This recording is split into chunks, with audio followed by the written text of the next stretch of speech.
continuando con la unidad número 3, hoy tocamos el tema número 2, que es el equilibrio, fondos y ratios económicos. ¿Qué es el equilibrio patrimonial o financiero? ¿Qué cosa es? El equilibrio patrimonial viene determinado cuando existe una relación perfecta entre lo que es el activo, ¿no?, que es el carácter económico que hemos visto, y su financiamiento, que es el pasivo más el patrimonio neto. De tal modo que entre ellos debe haber una relación estable, y de tal manera que afirmaremos que existe el equilibrio cuando la empresa es capaz de satisfacer sus deudas y obligaciones, ¿no?, en sus respectivos vencimientos. En caso contrario estaremos en un desequilibrio. Y como siempre relacionándolos con nuestra vida misma, nosotros financieramente o económicamente estaremos en equilibrio cuando nuestros ingresos nos permitan cubrir nuestros egresos. Tan igual, ¿no es cierto?, en una empresa se está en equilibrio cuando los ingresos le permiten cubrir todos sus egresos.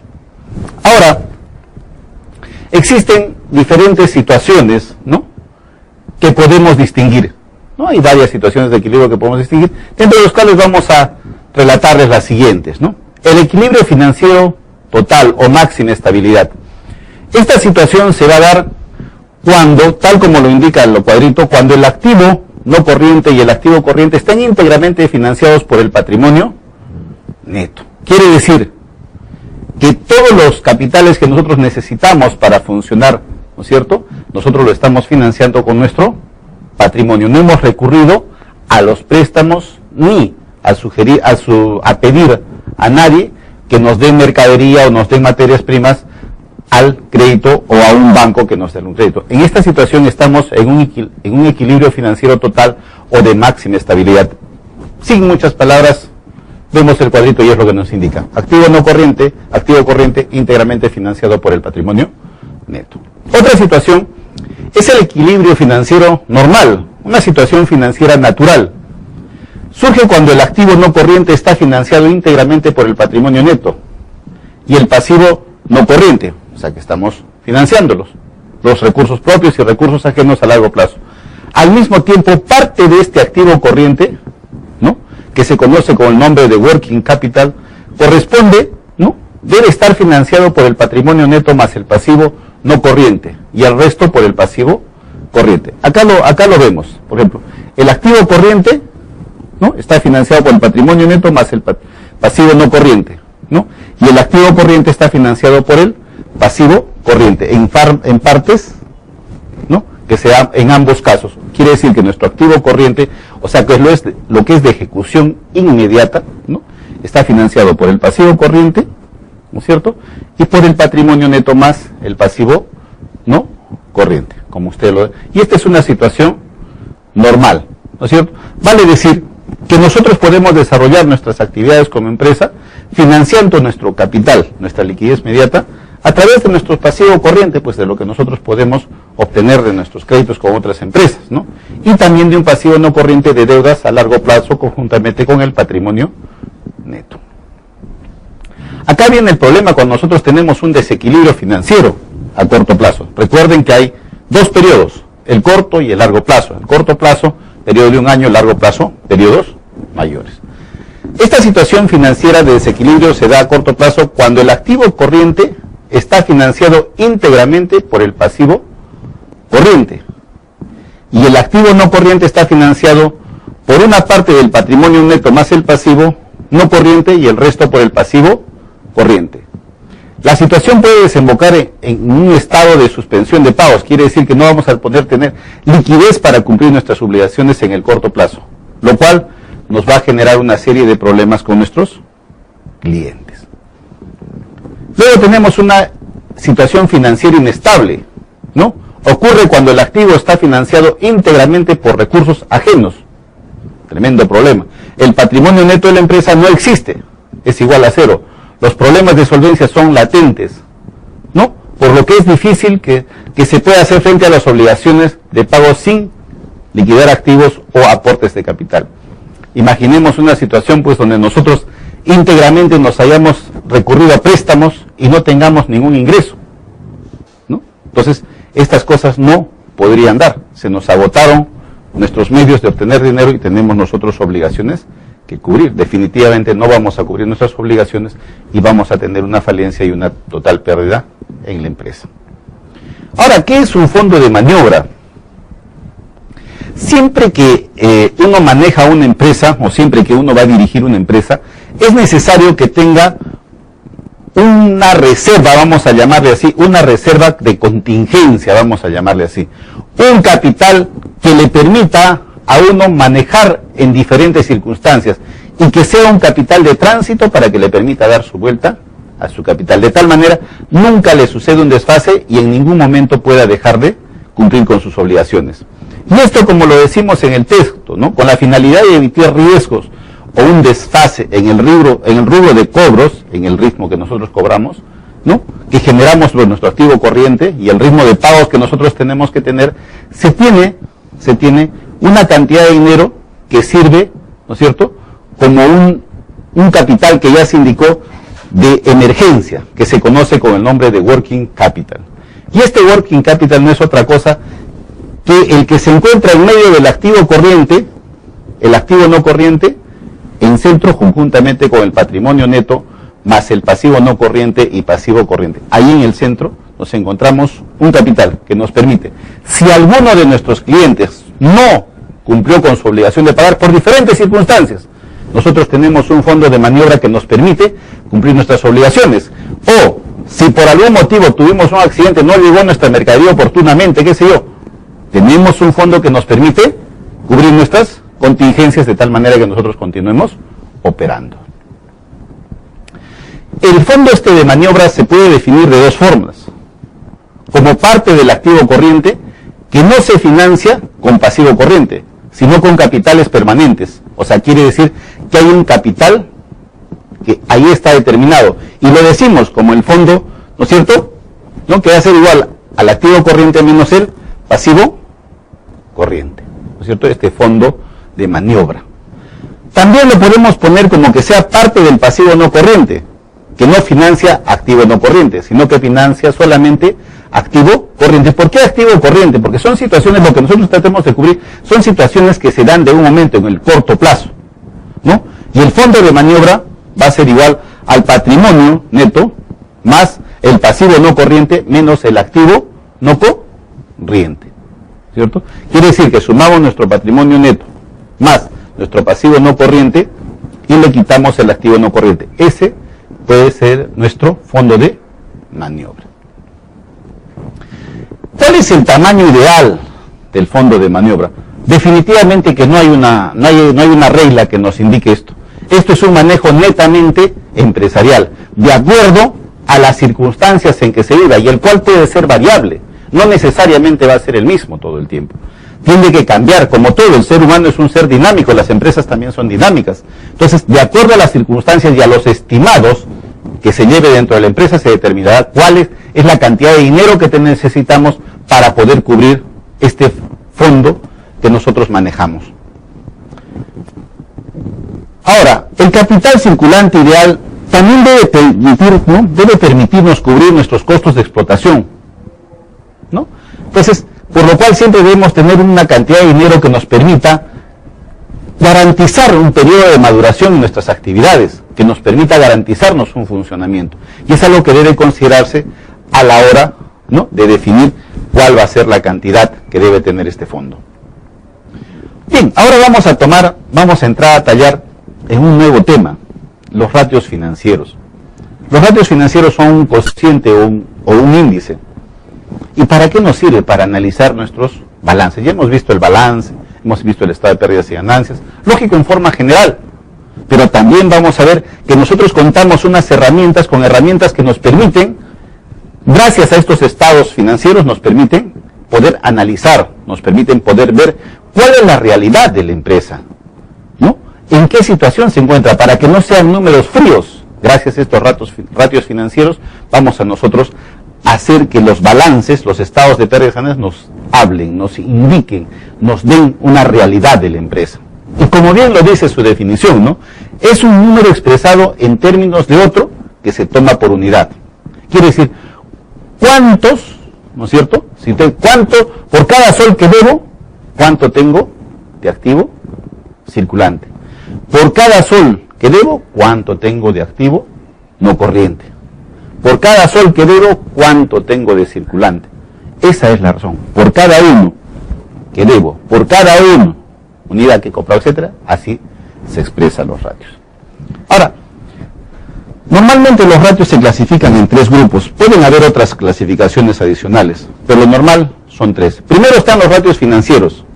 ¿Qué nos permite hacer esto? Nos permiten ver si la empresa tiene liquidez, ¿no? Una solvencia o autonomía en la empresa. ¿Qué es donde se mira esta liquidez? A través de ver si tiene en su activo corriente, si cuenta con la suficiente cantidad de dinero que le permita cubrir sus obligaciones. Por cada sol que tiene en su activo corriente, ¿cuánto es lo que debe, por ejemplo? ¿No? Una razón. Luego tenemos los ratios económicos, ¿no? Son los que están referidos a la rentabilidad, ¿no? Son los que están referidos a la rentabilidad. Los ratios bursátiles, por último, se usan en el análisis de las empresas de los mercados de valores. Esos son los ratios bursátiles. Como verán, tenemos una gama de ratios. Ahora vamos a verlos con un poquito. ¿Cuáles son los ratios financieros? Es importante, ¿no?, determinar la posición financiera de una empresa, ¿no?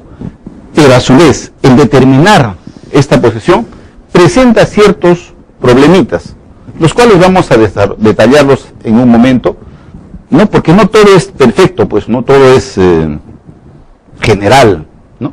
Hay cosas que tenemos que aprender que van a presentar cierta deficiencia para que nosotros, como futuros empresarios, podamos efectivamente al momento de usarlos, poderles darles un uso eficaz. Por ejemplo, tenemos el problemita que se refiere a la capacidad de la empresa para hacer frente a sus obligaciones y deudas en sus plazos de vencimiento. ¿Qué pasa? Acá nosotros podemos determinar cuál es, pues, la capacidad que tiene la empresa para cubrir sus obligaciones, ¿no?, a través de la liquidez y solvencia.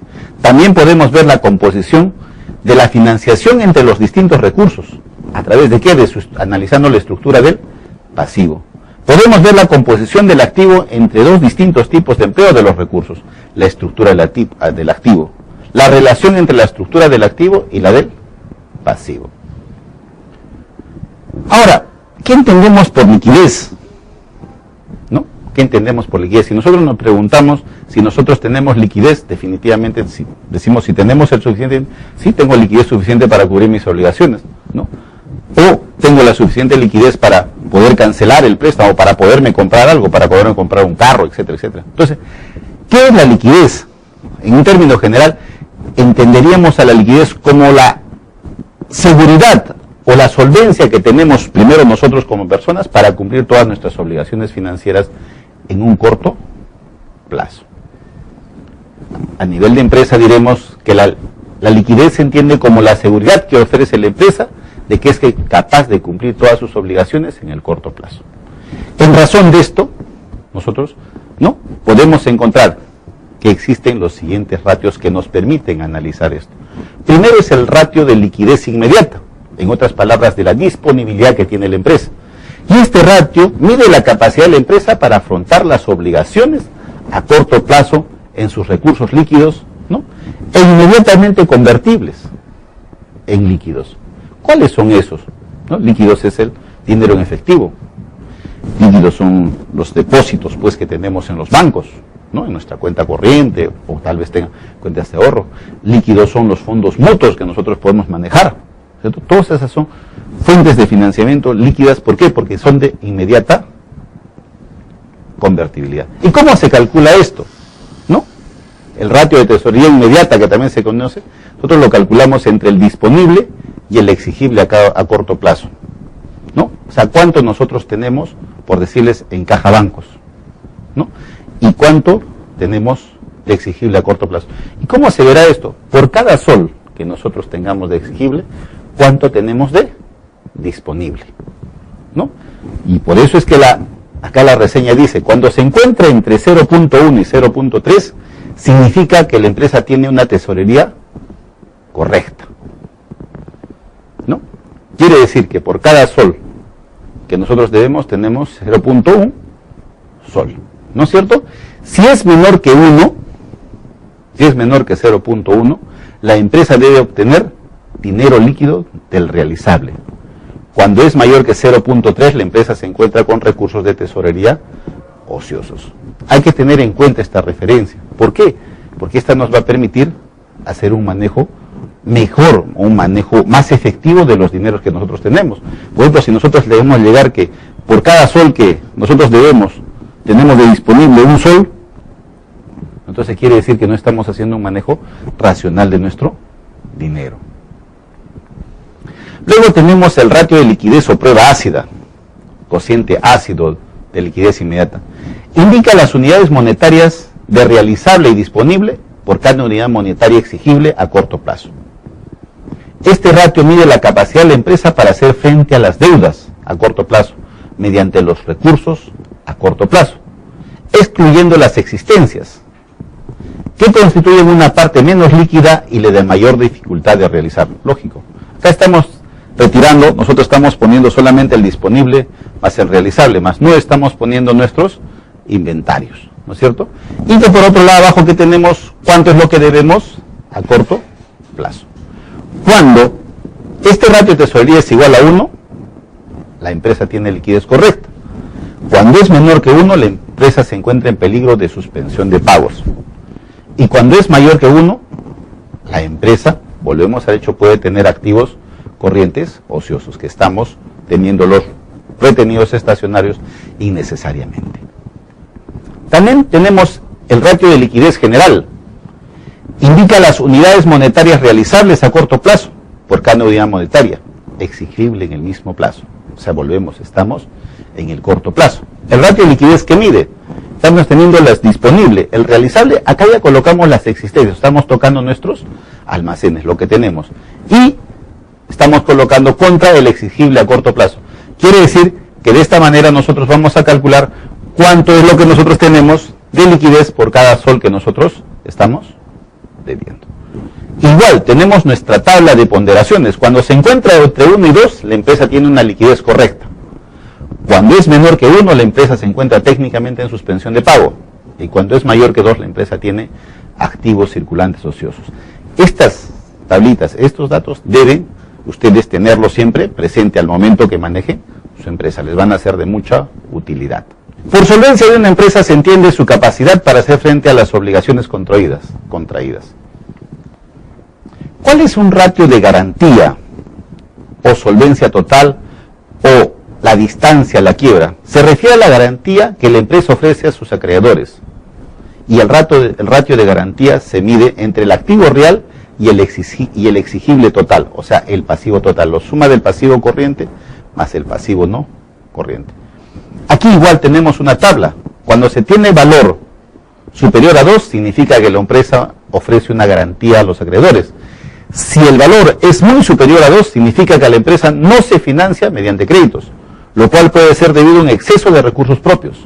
Cuando se tiene un valor entre 1 y 2, significa que la empresa está demasiado vinculada a sus acreedores y que deberá corregir el valor de este ratio para evitar una posible quiebra. Si se tiene valor inferior a 1, la empresa está técnicamente en quiebra. Vuelvo a decirles, estas tablas deben tenerlas ustedes muy presentes. El ratio de endeudamiento total o dependencia financiera hace referencia a los recursos ajenos de la empresa y los recursos propios de ella. El ratio de endeudamiento total es el exigible total. O sea, ¿cuánto tenemos? El pasivo no corriente más el pasivo corriente. Contra nuestros recursos propios, o sea, nuestro patrimonio neto. ¿Cuánto tenemos nosotros para cubrir nuestras obligaciones? ¿Cierto? Eso es lo que nosotros vamos a medir. Y al igual acá tenemos nosotros nuestra tabla, una tabla que nos permite medir los resultados. Cuando el valor es mayor a 0.5, ¿no? Algunos dicen que debe ser 2, significa que el volumen de las deudas de la empresa es excesivo y está perdiendo autonomía financiera.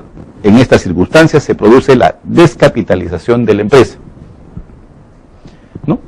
Cuando el valor es igual a 0.5, el volumen de endeudamiento es adecuado.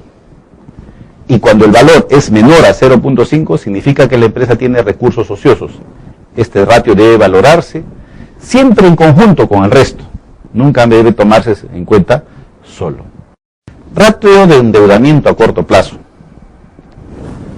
Las sociedades se endeudan también con partidas de vencimiento a corto plazo.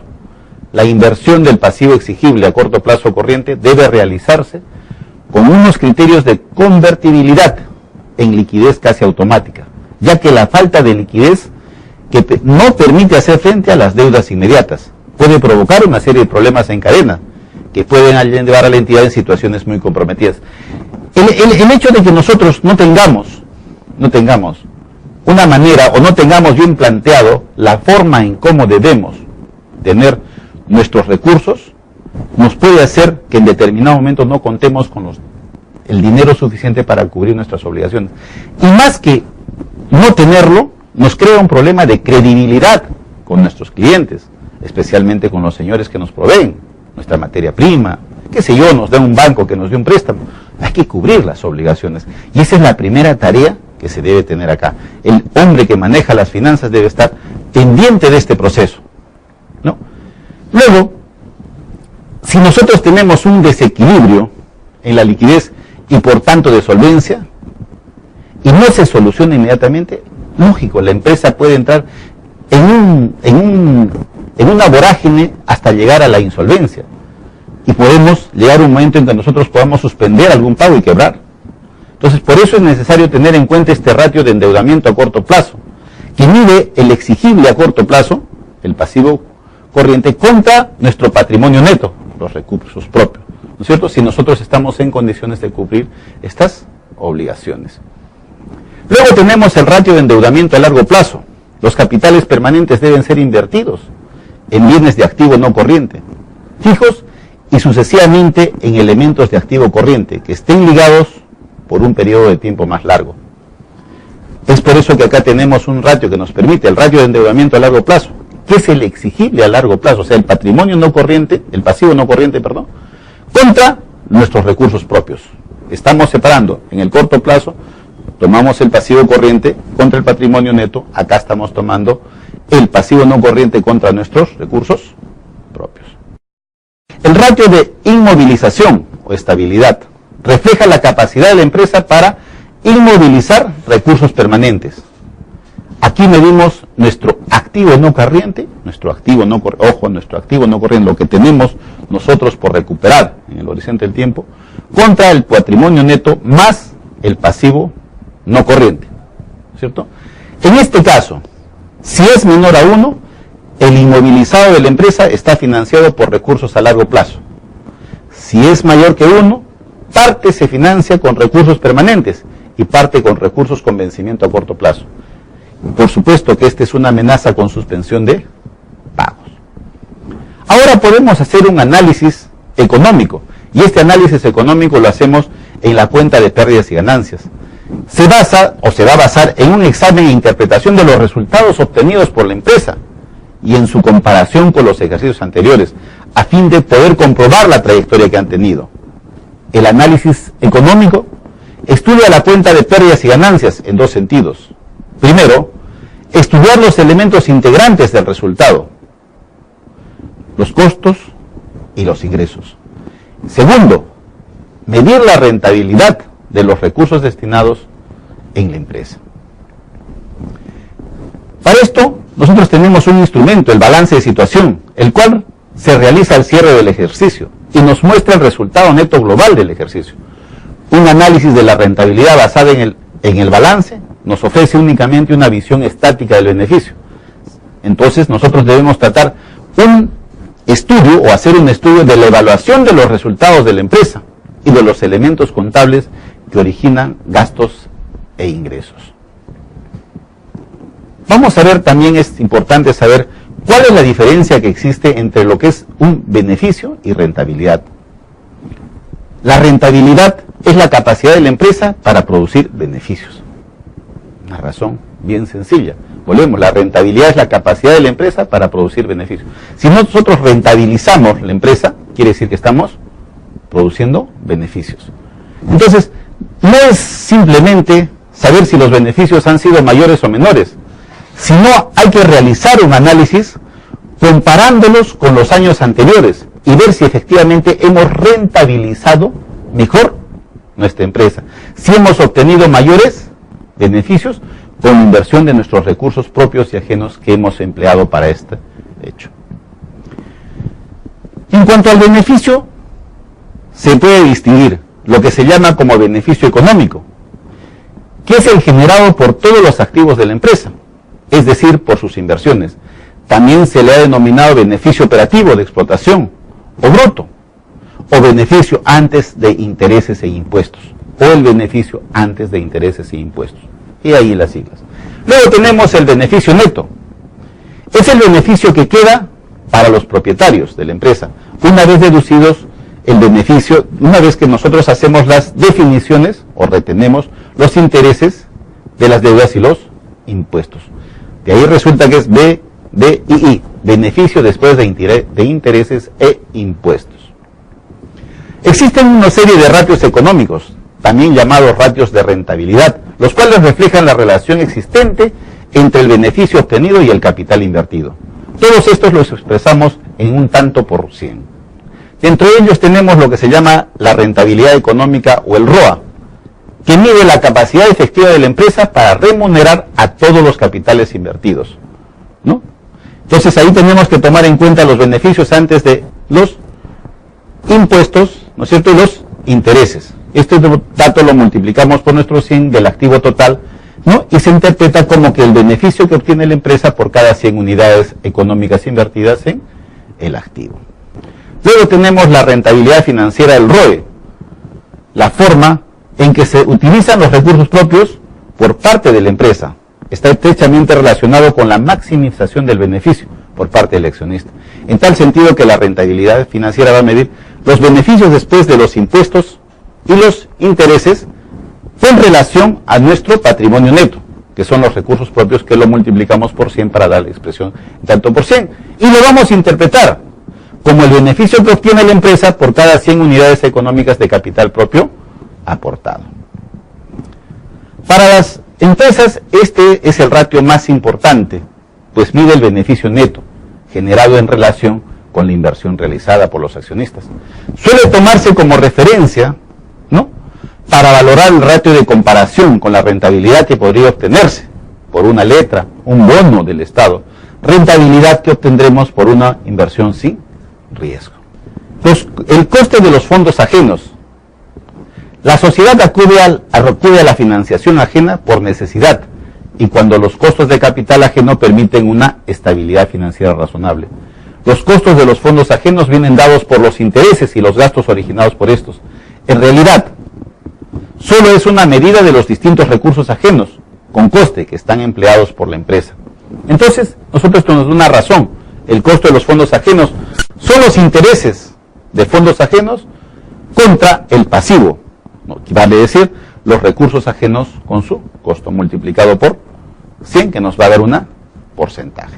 Entonces, este coeficiente que mide la rentabilidad del ejercicio es mayor que el coeficiente de costos de los recursos ajenos. La empresa consigue rendimientos mayores de lo que cuestan los fondos ajenos, por lo que interesa mantenerlos. En el caso que el ROA sea menor que el CFA, se habla de una empresa, se habla de que la empresa tiene un apalancamiento positivo, ¿cierto? Expresado así, que hay una presencia útil de capitales ajenos, porque aunque tengan un coste, al emplearlos la empresa se obtiene una rentabilidad.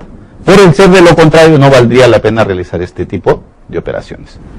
Espero que les haya servido la explicación. Gracias.